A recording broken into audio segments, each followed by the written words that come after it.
So finally summer slam is here and summer slam के starting में ही हमें 2 title change देखने को मिल गया एंड डोमिनिक ने यहाँ पे दगा दे दिया। किसको? लिव मॉर्गन को या फिर रिया रिप्ली? आगे वीडियो में पता चल जाएगा। सो आज हमें समर स्लैम का स्टार्टिंग यहाँ पे देखने को मिलता है इस सब के करता धरता यानी ट्रिपल एच के साथ। तो ट्रिपल एच यहाँ पे आके सबको वार्म वेलकम करता है आर यू रेडी करके, और फिर यहाँ पे ऑफिशियल तरीके से मैच का स्टार्टिंग देखने को मिला Liv Morgan and Riya replay के मैच के साथ। एंड ये मैच बहुत ही बढ़िया मैच था जहाँ पे स्टार्टिंग में he Liv Morgan bar bar ring के बाहर जा रहा था एंड रिंग के बाहर जैसे ही रिया रिप्ली जा रहा था तब यहाँ पे लिव मॉर्गन अंदर आ रहा था। तो थोड़ी देर ऐसे ही पकड़म पकड़ाई का खेल चला और जैसे ही यहाँ पे लिव मॉर्गन पकड़ में आया तो उसको अच्छे से धोया, लेकिन यहाँ पे जब ही लिव मॉर्गन काउंटर किया तो रिया रिप्ली का कंधा इस तरीके से जाके टकराया रिंग बार से कि उनका कंधा डिसलोकेट ही हो गया, जिस वजह से यहाँ पे दर्द में चिल्ला रहा था रिया रिप्ली। तो ये भी कहा कि मैच को भाई रोक दो और कैरी आउट नहीं कर सकता हूँ मैं यहाँ से, और इसी चीज़ का फायदा उठाया यहाँ पे लिव मॉर्गन ने उसी चोटिल कंधे के ऊपर बार बार अटैक करना स्टार्ट कर दिया। लेकिन एक पॉइंट में जाने के बाद रिया रिप्ली खुद से ही खुद के कंधों को अनाउंसमेंट टेबल के ऊपर मारा और फिर खुद के हाथ को पकड़ के खींच के उसको लोकेट किया, जो देखने की बात तो सिट्टी बिट्टी गुल हो चुका था यहाँ पे लिव मॉर्गन का। और फिर लिव मॉर्गन को अच्छे से धोया, फिनिशर भी जड़ दिया, उनके ऊपर भी किक आउट आया, बहुत ज़्यादा काउंटर रिवर्सल सब कुछ देखने को मिला। लेकिन यहाँ पे लिव मॉर्गन और भी ज़्यादा चोटिल करने के लिए स्टील चेयर्स लाता है जिनमें काउंटर आता है रिया रिप्ली की तरफ से, और फिर रिया रिप्ली उसी स्टील चेयर से लिव मॉर्गन के ऊपर बार करने ही वाला था तभी यहाँ पे डोमिनिक मिस्टीरियो पीछे से आके उनको रोक लिया, जिस चीज़ के ऊपर बहुत ही ज़्यादा गुस्सा था यहाँ पे रिया रिप्ली। एंड डोमिनिक ने कहा कि ये एक नो डिस्क्वालिफिकेशन मैच है, अगर तुम स्टील चेयर का यूज़ करोगे तो मैच ख़त्म हो जाएगा एंड चैंपियनशिप तुम्हें नहीं मिलेगा। एक तरीके से देखा जाए तो यहाँ पे बात तो सही किया था, लेकिन जो तरीका था वो बिल्कुल भी पसंद नहीं आया था यहाँ पे रिया रिप्ली को। And that's why Riya replay यहाँ पे गुस्से में उनके साथ कन्फ्रेस करने ही वाला था तभी यहाँ से पीछे से लिव मॉर्गन आके अटैक करता है एंड लिव मॉर्गन के अटैक की वजह से रिया रिप्ली जाके टकराता है डोमिनिक से, और फिर पता नहीं क्या हुआ, डोमिनिक यहाँ पे वही स्टील चेयर वापस से ले आकर लिव मॉर्गन के पीछे दे दिया एंड दूसरी तरफ जाके रिप्ली को डिस्ट्रैक्ट करने की कोशिश किया, और लिव मॉर्गन इसी चीज का फायदा उठा के जाके अपना फिनिशर जड़ दिया, वो भी स्टील चेयर के ऊपर। और फिर स्टील चेयर को यहाँ पे साइड में हाथ रख के पिन किया 1 2 एंड 3। यहाँ पे लिव मॉर्गन ने सक्सेसफुली अपना टाइटल रिटर्न कर लिया, वो भी पिन करके रिया रिप्ली को डोमिनिक मिस्टीरियो की मदद से। और फिर मैच खत्म होने के बाद लिव मॉर्गन तो बहुत खुश था, रिंग के बाहर यहाँ पे पड़ा हुआ था एंड डोमिनिक पीछे से आके उनको पकड़ा, खींच के खड़ा किया, और फिर सबके सामने इस बार डोमिनिक ने यहाँ पे लिव मॉर्गन को किस किया, जो देख के रिया रिप्ली तो रिंग के अंदर आग बबूला हो ही चुका था एंड बाहर सब लोग बहुत ज़्यादा जोर से चैन भी कर रहा था। और यहाँ पे ये दोनों प्रेम के पंचीस ऐसे ही गाते नचते हंसते मुस्कुराते वहाँ से चला गया।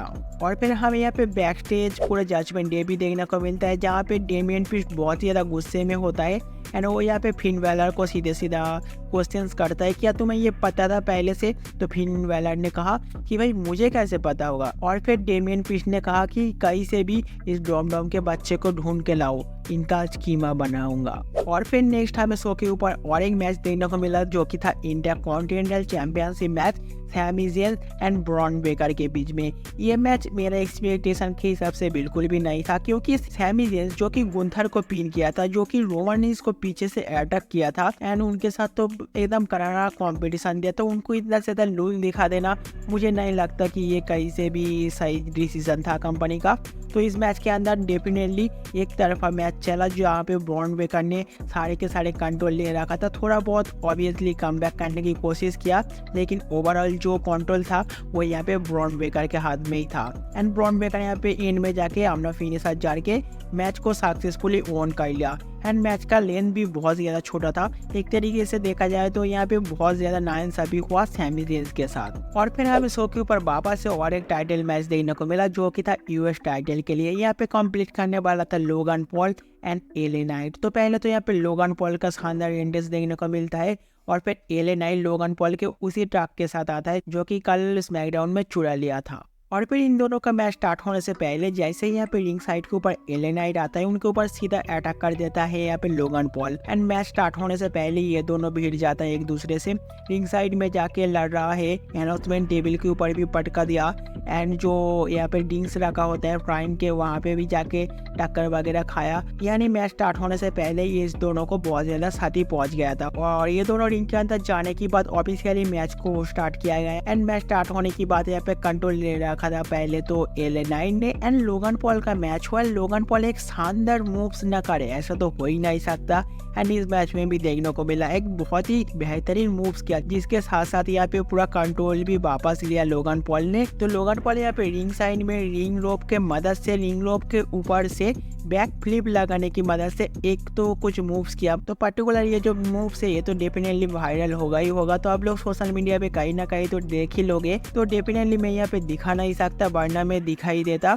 तो आप लोग यहाँ पे स्क्रीन पे पिक्चर देख सकते हो। तो इस तरीके से कुछ मूव्स करने की कोशिश किया। और फिर एक पॉइंट ऐसा भी आया था जहाँ पे लोगन पॉल के साइड में लोगन पॉल के तरफ से जो लोग आया था उनमें से कोई एक बंदा था, मैं इनको जानता भी नहीं। तो वो यहाँ पे जो रिंग गार्ड होता है वो देता है यहाँ पे लोगन पॉल को। लोगन पॉल उसी की मदद से यहाँ पे बहुत ही चुपके से वार भी कर देता है एले नाइट के ऊपर। रेफरी को नजर नहीं आता। एंड वो फिर यहाँ पे जो बेस बकल होता है उनको निकल के फेंक देता है। एंड रिंग के अंदर जाके अपना फिनिशर जाने ही वाला था, तभी यहाँ से काउंटर आता है एले नाइट के तरफ से। एंड एले नाइट यहाँ पे काउंटर के मदद से एंड सक्सेसफुली फिनिशर भी जड़ के यहाँ पे पिन कर दिया लोगन पॉल को। और लोगन पॉल को पिन करने की मदद से वो यहाँ पे ये मैच सक्सेसफुली ओन भी कर लिया। तो हमें बैक टू बैक 2 मैचेस के अंदर 2 टाइटल चेंज देखने को मिल गया। एंड डोमिनिक यहाँ पे दगा दे दिया रिया रिप्ली को। तो अभी के लिए ये वीडियो यहाँ तक की थी। तो इस वीडियो के अंदर हमने 3 मैचेस को कवर किया। एंड ये होने वाला है पार्ट 1। एंड पार्ट 2 के अंदर हम बाकी मैचेस कवर करेंगे। तो आई होप आपको ये वीडियो अच्छा लगा होगा। एंड अगर अच्छा लगा तो आप लोग लाइक कर देना एंड चैनल को सब्सक्राइब कर लेना फॉर नेक्स्ट पार्ट।